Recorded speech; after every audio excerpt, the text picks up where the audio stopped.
Lucas 2, 21 a 24, 39 a 52. Diz assim a palavra do nosso Deus: completados 8 dias para ser circuncidado o menino, deram-lhe o nome de Jesus, como lhe chamara o anjo antes de ser concebido. Passados os dias da purificação deles, segundo a lei de Moisés, levaram-no a Jerusalém para o apresentarem ao Senhor, conforme o que está escrito na lei do Senhor: todo o primogênito ao Senhor será consagrado, e para oferecer um sacrifício, segundo o que está escrito na referida lei, um par de rolas e 2 pombinhos. Verso 39.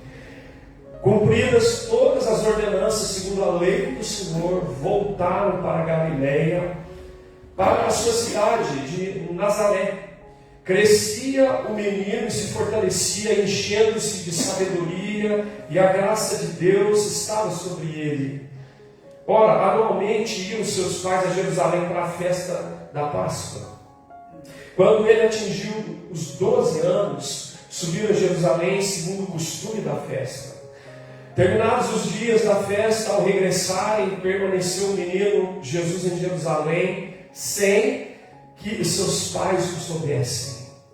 Pensando, porém, estar ele entre os companheiros de viagem, foram o caminho de um dia, e então passaram a procurá-lo entre os parentes e os conhecidos, e não o tendo encontrado, voltaram a Jerusalém à sua procura. 3 dias depois o acharam no templo, assentado no meio dos doutores, ouvindo-os, interrogando-os. E todos os que o ouviam muito se admiravam de sua inteligência e das suas respostas. E logo os seus pais o viram, ficaram maravilhados. E a sua mãe lhe disse: filho, por que fizeste assim conosco? Teu pai e eu, aflitos, estávamos à tua procura. E ele lhes respondeu: por que me procuráveis? Não sabias que me cumpria estar na casa de meu pai? Não compreenderam, porém, as palavras que lhes disseram. E desceu com eles para Nazaré, e era-lhe submisso. A sua mãe, porém, guardava todas essas coisas no coração. E crescia Jesus em sabedoria, estatura e graça diante de Deus e dos homens. Amém. Pai querido, lida está a tua bendita palavra. Nós pedimos ao Senhor, desvenda os nossos olhos, para que possamos contemplar nessa noite as maravilhas da tua lei. Assim nós te pedimos, em nome de Jesus e para a glória do Senhor. Amém. Amém e amém. Talvez você não se lembre, ou talvez você nem saiba, mas no encontro da família do ano de 2015 do nosso presbitério, o tema proposto foi a família dos meus sonhos. Eu nem ouvi a palestra, foi em Guaxupé, eu estava com os jovens, mas esse foi o tema, a família dos meus sonhos. Esse tema começou a mexer comigo desde aquela época, porque quando a gente pensa sobre a família dos sonhos, a gente tem uma ideia, a gente tem uma perspectiva idealizada de família. É tipo família doriana, né? Perfeita. E a gente vai descobrir, olhando para a vida, olhando para a história e olhando para a Escritura, que família perfeita não existe. A gente pode até usar o bordão do Padre Quevedo: Ixton non existe. Não existe família perfeita. Vamos olhar para a Escritura. Qual família foi perfeita? A de Adão. Por ela entrou o pecado no mundo e o primeiro homicídio, onde Caim matou Abel. Qual família foi perfeita? A de Noé, aquele que construiu a arca. Ele se embebedou com o fruto da sua vinha e foi desonrado pelo seu filho e amaldiçoou o seu filho. Qual família foi perfeita? A de Abraão, pai da fé, que mentiu 2 vezes sobre sua esposa. E a esposa, não tendo paciência para esperar a promessa de Deus, enfiou Agar no meio do processo. E deu e gerou, deflagrou-se o conflito que nós vivemos até hoje, nos nossos dias.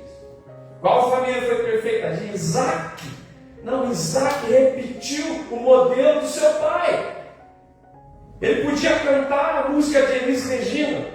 Minha dor é perceber que ainda somos os mesmos e vivemos como os nossos pais.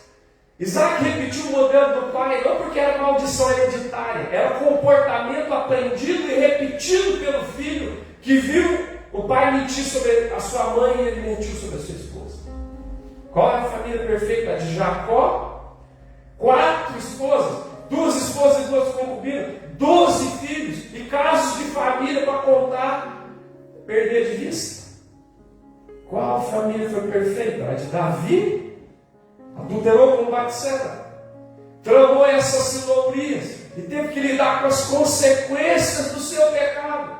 O estupro de sua filha Tamar, o assassinato de Aminon e a conspiração de Absalão. Qual a família foi perfeita? Nem na vida, nem na história, nem na escritura. Aí você vai falar, espera aí, pastor, e a família de Jesus? Opa, a família de Jesus. Imagina uma adolescente de 16 anos, noiva para casar, aparece grávida, e o filho não é do seu noivo, que não consumou o casamento com ela. Imagina esse noivo tendo que deixar a sua futura esposa, noiva secretamente, para que ela não fosse exposta publicamente e fosse apedrejada junto com esse bebê no seu ventre. Me diga, qual família é perfeita? Família perfeita? Não existe. Você fala, pastor, e a família dos sonhos? Onde foi parar? A palavra de Deus diz, onde abundou o pecado, superabundou a graça. A gente pode pensar na família dos sonhos, não ideal, não perfeita, mas sabendo que onde abundou o pecado, superabundou a graça. Nós vamos olhar para a família de Jesus. Eu acho que ela pode servir de parâmetro de uma família dos sonhos para nós. Porque a família dos sonhos não é família perfeita, mas ela pode e deve ser uma família consagrada e piedosa. Eu não espero que você busque uma família perfeita, porque a sua não é, a minha não é, e nenhuma será perfeita. Mas nós podemos e devemos buscar uma família consagrada e piedosa, como foi a família de Jesus. O que significa isso? O que significa ser consagrado e piedoso? Significa que a nossa família tem temor de Deus. Significa que na nossa família, há lugar e espaço para Deus, há lugar e espaço para o culto, há lugar e espaço para a palavra do Senhor, há lugar e espaço para tudo aquilo que diz respeito à vida devocional com Deus, há espaço para o batismo, há espaço para a confissão de fé, para a profissão de fé. Há espaço para tudo aquilo que diz respeito à relação com os céus e à relação com Deus. Nós olhamos para a vida dessa família que não era perfeita, mas era consagrada e piedosa. Eles levaram Jesus para ser circuncidado no 8º dia, porque assim a lei pedia que fosse. Eles apresentaram Jesus no templo, porque assim a lei exigia que se fizesse. Eles ofereceram o sacrifício de uma família humilde, sem recursos, que era exatamente um par de rolinhos e 2 pombinhos. Mas eles fizeram aquilo que a lei determinava que se fizesse. Circuncidaram Jesus, apresentaram Jesus, ofereceram um sacrifício que era prescrito pela lei para que Jesus fosse apresentado. O texto diz que depois de cumprir as ordenanças, eles voltaram para a Galileia. O texto diz que anualmente eles iam celebrar a Páscoa em Jerusalém. O texto diz para nós que quando Jesus completou 12 anos, havia um momento inicial para que ele assumisse a sua postura dentro da comunidade com o Bar Mitzvah, que um menino judeu começava a fazer parte a partir dali. E ele vai para essa festa. Quando Jesus é encontrado depois de 3 dias, ele está no templo. Gente, essa família não é perfeita, mas é uma família consagrada. É uma família piedosa. Há lugar para o relacionamento com Deus. Há lugar para a palavra de Deus. Há lugar para o culto a Deus. Há lugar para a oração da presença de Deus. Há lugar para uma vida entregue e dedicada na presença de Deus no altar do Senhor. Eu ouvi há muito tempo atrás um pastor conhecido nosso, da Igreja Batista do Povo de São Paulo, pastor Robério, esteve pregando entre nós algumas vezes. Uma vez ele disse algo que eu nunca mais esqueci. Ele disse assim: aquilo que conquista o seu coração ganha espaço na sua agenda. Você nunca mais vai esquecer isso. Aquilo que conquista o seu coração ganha espaço na sua agenda. Não é assim com o futebol. É assim. O futebol conquista o seu coração. O Atlético, o Cruzeiro, o Corinthians, o Palmeiras, o São Paulo, seja lá que time for, pode ser até um time argentino, como acontece com alguns brasileiros, conquistou seu coração, ganha espaço na sua agenda. Você compra a camisa do time, você paga ingresso, você vai torcer no estádio, você toma chuva, você vai até para outro país, você sofre o deboche quando seu time cai para a segunda divisão, mas você continua torcendo pelo time, porque aquilo que conquista o seu coração ganha espaço na sua agenda. É a mesma coisa com pescaria, você já viu? Pescaria é 880, ou você gosta ou você não gosta. Eu sou pescador de prato, eu só pesco no prato. Não tenho paciência de ficar lá na beira com a vara segurando, com muriçoca, com pernilongo, não tenho paciência. Mas quem é pescador raiz, meu filho, não quer saber, não quer saber se é na beirada do rio, se é no Mato Grosso, se tem sucuri. Eu conheci um sujeito, pastor, em Santo André, dentro da nossa igreja. Ele era tão apaixonado por pescaria que ele passava mal em alto mar, não podia, mas ele ia, ficava deitado na hora da pescaria e pescar. Aquilo que conquista o seu coração ganha espaço na sua agenda. Os apaixonados aqui, né? Amor é 9-1. Ganha espaço na agenda. Foi um desafio conquistar a inesquecível. Eu não vou contar que é muita história, vou falar só da parte que nós já estávamos namorando. Eu estava no estágio na igreja de Santo André, ela dando aula no seminário, porque ela é teóloga, como diz o reverendo Wilson, formou primeiro do que eu, na verdade. E ela me ligava depois do culto, só que o telefone era na salinha lá do escritório. Aí eu ia lá, ficava esperando a hora, deitava debaixo da mesa, ficava esperando. Ligava. Alô, alô, meu amor. Aleluia, glória a Deus. E lá, e Jesus é maravilhoso, o céu vai descer na terra, aleluia. Aí quando chega, já, nossa, 1 hora eu estou conversando. Desliga, amor, não desliga você. Desliga você, não desliga você. Tá bom, vou desligar. Por que você não desligou? Aquilo que conquista o seu coração ganha espaço na sua agenda. Deixa eu te perguntar, Jesus conquistou o seu coração?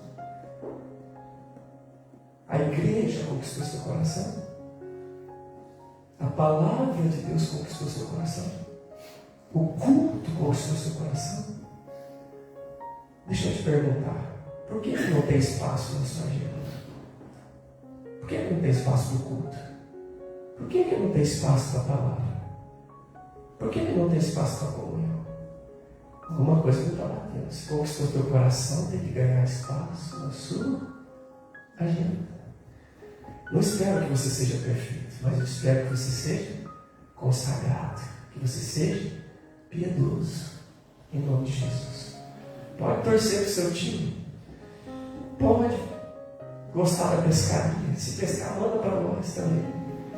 Pode ficar apaixonado, faz parte, mas por favor, derrame-se diante de Deus. Busque em primeiro lugar o reino de Deus, e as demais coisas serão acrescentadas. Buscar o Senhor enquanto você pode achar. Invocar enquanto está perto. O Hélio Terceiro, a irmã Eunice sabe. Muito antes da pandemia, eu dizia para os irmãos epídicos a mim: enquanto você pode, queira. Enquanto você pode, queira. Porque uma hora você vai querer e não vai poder. Sem saber de pandemia. Enquanto você pode, queira vir ao culto, queira participar do louvor, queira participar da oração, queira participar de tudo que se abre. Enquanto você pode, queira, porque uma hora você vai querer e não vai poder, por causa de perseguição, por causa de enfermidade, por causa de velhice, por causa de hospital, por causa do cemitério. Queira, porque uma hora você vai querer e não vai poder. Deus permita que nós sejamos nos tornemos família do sonho, não como ideal ou perfeito, mas como uma família consagrada e piedosa, como foi a família de Jesus. Amém? Que seja assim. Segunda coisa, a família do sonho não é uma família perfeita, mas é uma família unida e corajosa. Unida e corajosa. Você imagina se a gente podia chamar essa família de família perfeita? Os pais esquecem o filho. Só vai lembrar depois de um dia de caminhada. E volta 3 dias para achar o filho. Não dá para chamar de perfeita essa família, não é verdade, irmãos? Parece esqueceram de mim, Macaulay Culkin. Tirou festa e esqueceu o filho em casa. Não aconteceu só com Macaulay Culkin, aconteceu com Jesus. Eu esqueci de Jesus também. Mas é uma família unida e corajosa. Esse é o diferencial dessa família. Essa família foi unida desde o começo. Quando Deus falou com José, você percebe? Eles ficaram unidos desde o começo. Foram para o Egito. Jesus nasceu na estrebaria. Maria e José juntos. Fugiram de Herodes, juntos. Voltaram, não quiseram ficar na Judéia. Foram para Galiléia, juntos. Foram na hora da circuncisão, juntos. Na hora de apresentar o filho, junto. No culto anual, na Páscoa, junto. Mas na hora que perdeu o filho, junto também. Voltaram junto. Procuraram junto. 3 dias juntos. E quando encontraram o filho, ela disse: meu filho, teu pai e eu estávamos aflitos. Eles estavam juntos. Tem gente que quer ficar junto na hora da bênção. Na hora que a colheita do café dá certo, na hora que troca de carro, na hora que tem promoção, na hora que tem churrasco com boi no rolete. Bênção tem que estar junto. Não é na hora que queima, a geada queimar todo o café. Temos que estar junto. Na hora que o carro bater, junto. Na hora que alguém roubar o carro, junto. Na hora que tivermos que ir para o hospital, junto. Meu sogro teve AVC. Morando em Ipatinga, 12 horas de viagem. Eu estava no hospital em Jaú, passando com meu pai, retorno, tratamento do câncer.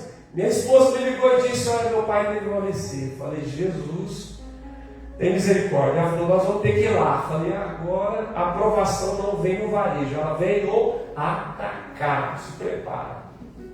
A aprovação não vem no varejo, vem no atacado. O carro quebrou 6 vezes daqui lá de 6 vezes. Ficamos 10 dias lá. Não podia ficar na casa de parente, porque tinha Covid. 10 dias pagando no hotel. Um entrava de noite, outro entrava de dia, um de noite, outro de dia. Trouxemos o sogro para morar comigo. Tivemos que mudar de casa. Só para você resumir a história. Junto. Percebe? Há um provérbio africano que diz assim: se você quer ir mais rápido, vai sozinho. Mas se você quer ir mais longe, vai acompanhado. A palavra de Deus diz: é melhor serem 2 do que ser 1. Eclesiastes, é melhor ser 2 do que ser 1. Porque o salário de 2 é mais do que de 1. Oh, glória a Deus, aleluia. Se alguém atentar contra você, vocês 2 resistem. Na hora do frio, um esquenta o outro. As mulheres que gostam de pôr o pé gelado na costa do marido para ele levar glória. Olha lá. Né? E o cordão de 3 dobras é muito mais difícil de arrebentar. Melhor ser 2 do que ser 1. Junto. Na hora da bênção, na hora da vitória, na hora da alegria, na hora da prosperidade, na hora da circuncisão do filho que vai receber o nome de Jesus, na hora de apresentar ele no templo como primogênito consagrado, na hora de entregar rolinho e pombinho junto, na hora da festa da Páscoa junto, mas na hora que perdeu o menino, junto também. Sabe, irmãos, por que eu estou falando isso? Isso é óbvio, parece óbvio, mas não é. Sabe? Muitos casamentos se acabam, né, por causa do muito dinheiro, por causa da falta de dinheiro. Né? Tem casamento que acaba porque ganha muito dinheiro, a família destrói. E tem casamento que acaba porque acabou o dinheiro, então tchau, acabou o casamento.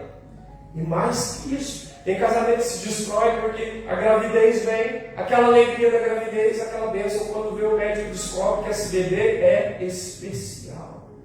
vai ter que lidar com a síndrome de Down, vai ter que lidar com autismo, espectro autismo grave. A esposa fica e o marido não aguenta, dá linha na pipa, vai embora. A gente conhece muito. Essa família aqui era uma família perfeita? Não. Era uma família consagrada, era uma família piedosa, era uma família que era unida. As alegrias e as tristezas enfrentavam juntos. E era uma família corajosa. Porque, irmãos, você imagina perder um filho? Quem já passou por essa experiência de perder um filho aqui? Teve alguém que já teve isso? Aqui, ó. É inesquecível perder o nosso filho um dia, num dezembro, festa, shopping lotado em Santo André. Eu tinha ido para o litoral participar de um culto, não sei onde. No litoral, não sei se Praia Grande, São Vicente, eu tinha ido para lá. Ela e a irmã dela foram para o shopping, passear, curtir. João Vitor devia ter uns 6 anos, o Heitor 2 e o André, priminho 2. E as duas irmãs junto com eles. Minha esposa foi pagar uma conta, levou um pequeno com ela, o Heitor no carrinho. E a minha cunhada ficou responsável pelo André, o filho dela, e pelo João. O André, virado no girar, 220 volts, saiu correndo dentro daquela multidão e ela não teve tempo de falar para o João, que estava olhando a vitrine: João, eu vou correr atrás do André. E ela teve que sair da carreira. Quando vi, cadê João? O João subiu. Shopping lotado. E pior, naqueles tempos estava acontecendo rápido de criança no shopping. Os caras pegavam a criança e o pai nunca mais via a criança. Você acha que a minha esposa teve medo? Imagina o medo, imagina o pânico de 20 minutos sem o filho. Naquele shopping lotado que você olhava para o lado do outro, não conseguia fazer absolutamente nada. Mas ela tinha conversado com ele há muito tempo, dito para ele: se acontecer, se você procura segurança, fala com ele que você está perdido. E foi exatamente o que ele fez. Procurou segurança, falou: estou perdido. Logo anunciou lá no alto-falante: João Vitor, procura sua mamãe. Aquele ali. São 20 minutos eternos, que parece que durou um século. Pensa bem. Foi isso que Maria tivesse sentido medo. Você acha que eles sentiram o quê? Caminharam um dia quando perceberam: Maria, Jesus estava com você. Não, achei que estava com você. Como assim não? Achei que estava com você. Não, estava. Aquela loucura, começou a procurar de parente, de conhecido, um dia depois, gente. E um dia para voltar, e depois no terceiro dia encontra Jesus no templo. O medo, o desespero que tomou no coração de um pai, de uma mãe segurando para trás e não viu seu filho. Vocês sabem o que é isso? Mas essa família é uma família não só unida, ela era corajosa. José foi um homem corajoso, sempre desde o começo. Quando o anjo falou para ele: não temas receber Maria tua mulher, ele estava com medo. Ele estava com medo, mas ele recebeu Maria como sua mulher e colocou o nome do menino de Jesus. Quando o Senhor falou: foge porque Herodes vai matar as crianças, ele estava com medo, fugiu. Quando o Senhor falou para ele: sai daí e volta, ele não quis passar para Judéia, Arquelau estava lá reinando no lugar do seu pai, ele foi para Galileia, ele estava com medo. Deus diz, mas ele fez porque ele foi corajoso. O anjo falou para Maria: não temas, porque o que vai ser gerado no seu Espírito Santo é medo, claro. Então coragem não é ausência de medo, é enfrentamento do medo. Coragem não é ausência de medo. Quem tem ausência de medo? Só louco, só surtado que não tem medo, só gente que não tem senso de realidade que não tem medo. Mas coragem não é ausência de medo, é enfrentamento do medo. José enfrentou os medos impensáveis, de todo mundo dizer: esse filho é seu, hein? Esse filho não é seu. Será que é de um soldado romano? Será que é de um outro aí? Será que Maria te traiu? Ele enfrentou medos. Enfrentou medos a respeito da sua reputação. Enfrentou medos a respeito da segurança do seu filho, da sua esposa.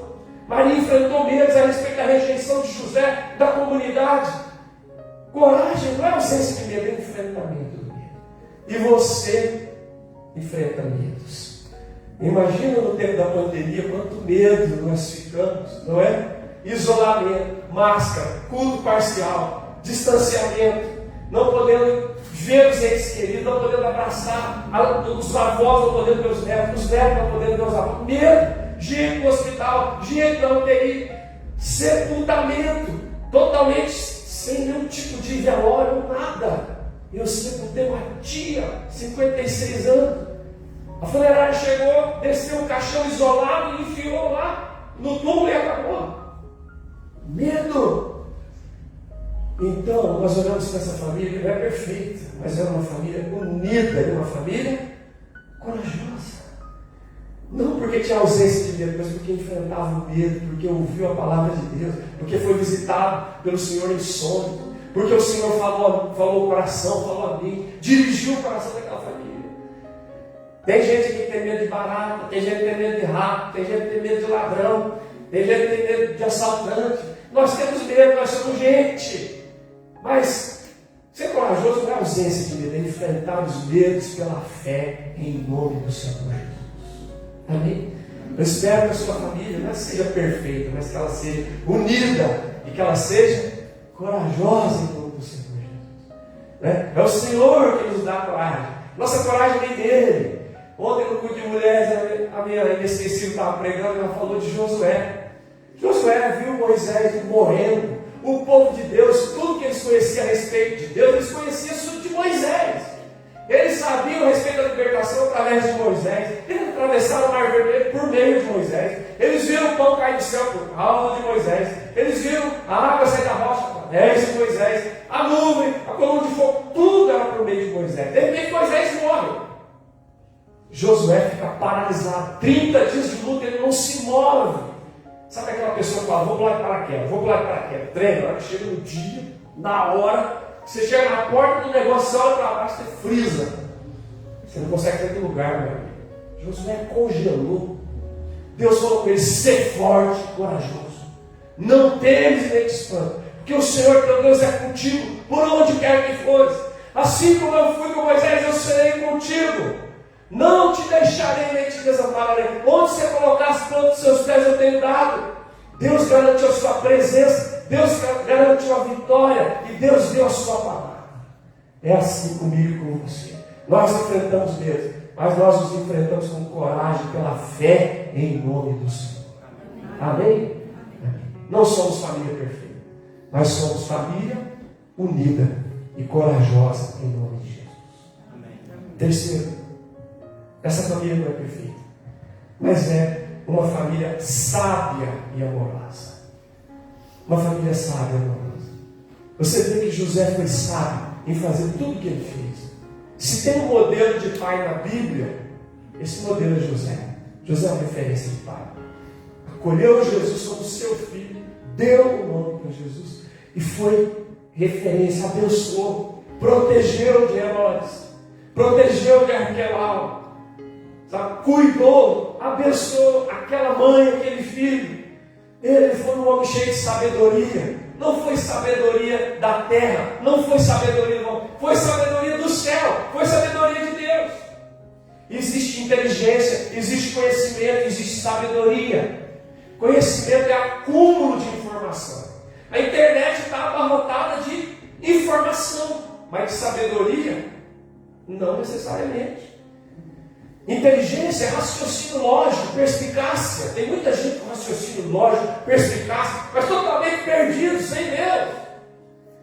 Sabedoria é aplicar os princípios de Deus na vida, no dia a dia. É quando você entende as coisas de Deus e aplica isso no casamento, na relação com os filhos, no trabalho, no ministério, na vida com os irmãos. Isso é sabedoria. José foi sábio porque ele foi visitado por Deus em sonho. Deus disse para ele, recebe essa mulher, porque a mulher é gerada do Espírito Santo. E ele agiu segundo a sabedoria do céu.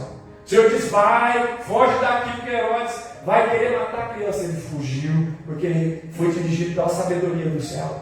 Volta, ele voltou, porque ele foi dirigido pela sabedoria do céu. Maridos, mais do que conhecimento e inteligência, nós precisamos agir com sabedoria na nossa casa.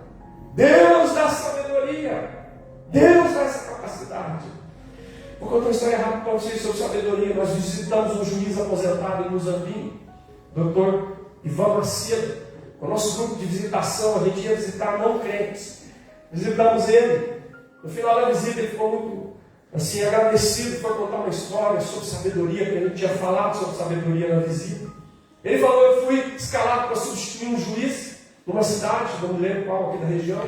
Cheguei lá, tinha uma causa de justiça grave entre duas pessoas, dois irmãos, um litígio de família. Você sabe que acontece isso, negócio de herança, né? Aqui não acontece, acontece para lá em Muzambinho.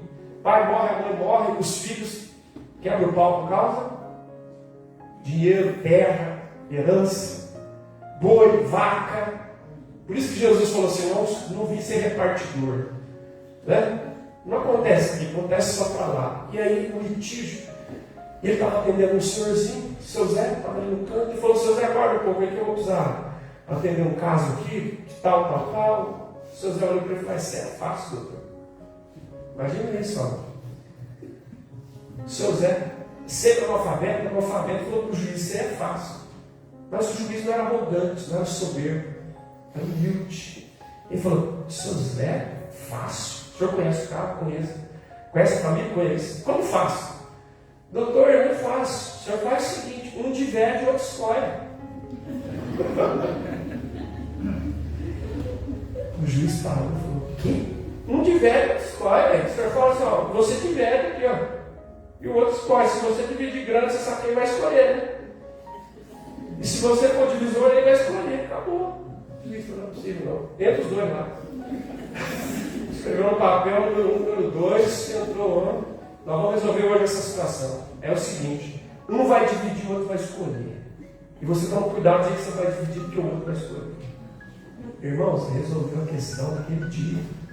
Foram homologar tudo e os dois entraram em amizade com a glória de Deus. E graças ao seu Zé. Sabedoria é isso. Aí o doutor Ivan estava dando palestra para um monte de juízes lá, juízes no BH, e ele falou isso. Nós temos inteligência, nós temos conhecimento, nós temos aparato, a gente precisa de sabedoria. Um diverte e o outro escolhe. Deus, dá sabedoria para nós. Nós precisamos de sabedoria. E a palavra de Deus diz que o temor do Senhor é o princípio da sabedoria. Nós precisamos de sabedoria para lidar com as nossas inesquecíveis, né? Nas TPMs, né? Nas lutas, precisamos de sabedoria. Aquele tato, aquela capacidade do céu de lidar com os filhos, com a família, com as dívidas, com os problemas, com as bênçãos. Dá sabedoria, Senhor. José foi sábio, porque a sabedoria dele veio do céu. Maria foi sábia. Só tem um versículo aqui que diz assim: ela guardava tudo no. Não, ela guardava tudo no coração. Várias vezes o Evangelho diz: Maria ouvia e guardava no coração. Orava sobre aquilo, meditava sobre aquilo, refletia, pensava sobre aquilo antes de sair. Os homens precisam de sabedoria, as mulheres também precisam de sabedoria. Deus nos deu sabedoria para saber quando falar, para saber quando não falar, para saber o que falar, para saber ficar calado, quietinho.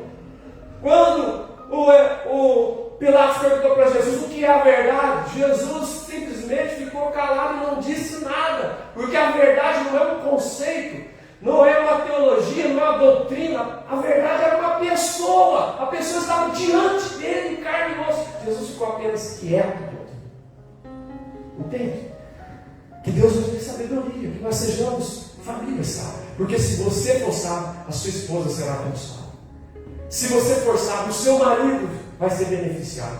Se nós formos sábios, os nossos filhos vão colher as bênçãos da sabedoria na nossa vida. Que Deus faça a gente uma família sábia. E Jesus foi sábio. Com 12 anos, perdido do pai e da mãe em Jerusalém, ele estava numa taverna. Não, ele estava onde? No templo, discutindo com os doutores da lei. E todo mundo impressionado com a sua inteligência, com as suas respostas. Não é porque eu não estou perto do meu pai e da minha mãe que agora eu sou vida louca. Não, eu tenho Deus, eu tenho sabedoria. O tipo que eu pego, converso com o outro, o Espírito Santo atua no meio desse negócio. Ele não estava andando, ele foi para o templo. Então onde você vai quando seu pai e sua mãe não estão vendo? O que você está fazendo quando ninguém está vendo? Certo? isso serve para o marido, isso serve para a esposa, isso serve para os filhos. Porque reputação é aquilo que as pessoas falam quando sabem o que você está fazendo. E caráter é aquilo que você faz quando ninguém está te vendo. Quando seu pai não está te vendo, quando sua mãe não está te vendo, seu marido não está te vendo, sua esposa não está te vendo, seu pastor não faz ideia onde você está, o que você está fazendo. Mas isso é caráter. E nosso caráter é forjado da sabedoria do alto, da palavra, do Espírito Santo, do culto na presença de Deus. Jesus estava no templo. O pai de Jesus era sábio. A mãe de Jesus era sábio. Jesus era sábio. O que eu peço para nós não é uma família perfeita. É uma família sábia. Que nós sejamos sábios em nome de Jesus. Que a gente saiba falar um de velho e o outro história em nome de Jesus. E essa família, onde tem sabedoria, tem amor, irmãos. Porque se tem o temor do Senhor, tem amor. E você sabe como é que a gente descobre isso? Versículo último, versículo 52. Diz assim: Jesus crescia em sabedoria, estatura e graça, diante de Deus e diante dos homens. O que significa isso? Ele crescia em todas as dimensões. Ele crescia plenamente. Ele crescia saudavelmente. Ele crescia em sabedoria, inteligência, capacidade cognitiva, sabedoria no sentido do desenvolvimento psicológico, cognitivo, intelectual. Ele crescia em sabedoria, crescia em estatura, fisicamente. Jesus se tornou homem, cresceu, nasceu no ventre, depois cresceu. Crescia espiritualmente, quer dizer, devocionalmente. 2 vezes o texto faz questão de mencionar que Jesus crescia em graça. O verso 30 diz: crescia o menino, se fortalecia, se tornava saudável, cheio de sabedoria, e a graça de Deus estava sobre ele. Ele teve que se desenvolver como ser humano. Ele aprendeu a obediência pelas coisas que sofreu. Ele cresceu devocionalmente, vou dizer assim, usar essa palavra, ao invés de espiritualmente. Porque tudo na nossa vida é espiritual. Não existe espiritual e secular, tudo espiritual. Então vamos usar a palavra devocional. Ele cresceu intelectualmente, ele cresceu fisicamente, ele cresceu devocionalmente. A graça de Deus estava sobre ele. O verso 52 diz que ele crescia em graça diante de Deus. E ele cresceu socialmente diante dos homens. Percebe? Jesus crescia intelectualmente, cognitivamente, fisicamente. Ele crescia devocionalmente, ele crescia socialmente, ele cresceu de maneira saudável, porque ele estava num lar que não era perfeito, mas num lar consagrado e piedoso. Ele estava num lar onde havia união e havia coragem. Ele estava num lar onde havia sabedoria e havia amor. Assim ele cresceu de maneira plena e saudável para a glória de Deus. Amém? Eu quero nas nossas vidas que nós sejamos uma família amorosa, não perfeita. Os maridos pecam, as esposas pecam, os filhos pecam, nascendo com natureza caída. Por isso que não precisa ensinar seu filho pequenininho a morder o outro na creche, porque ele já faz isso por si mesmo. Não precisa ensinar ele a tomar o brinquedo da mão do outro, ele já faz isso por si mesmo. Ele tem a natureza caída. Somos todos pecadores. Teve um pastor, eu li isso na Ultimato, não sei quem foi que diz assim, ele falou para a igreja: não se iluda a meu respeito, porque eu sou um pecador. Porque eu não me iludo a respeito de vocês, porque vocês também são todos pecadores. E eu falo isso para a igreja de Mozambique. E eu falo no mineirês: nós somos tudo farinha do mesmo saco. Sujo, tentando falar de mal lavado. Tudo pecador.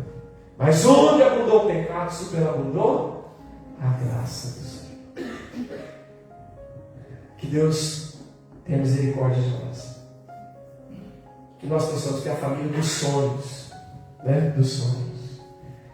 Que não é uma família perfeita, mas que ela seja uma família consagrada e piedosa em nome de Jesus. Aquilo que conquista o seu coração ganha espaço na sua agenda. Que nós sejamos uma família unida, corajosa, na hora das bênçãos e na hora das dificuldades também. Que nós sejamos uma família sábia e amorosa, como foi a família.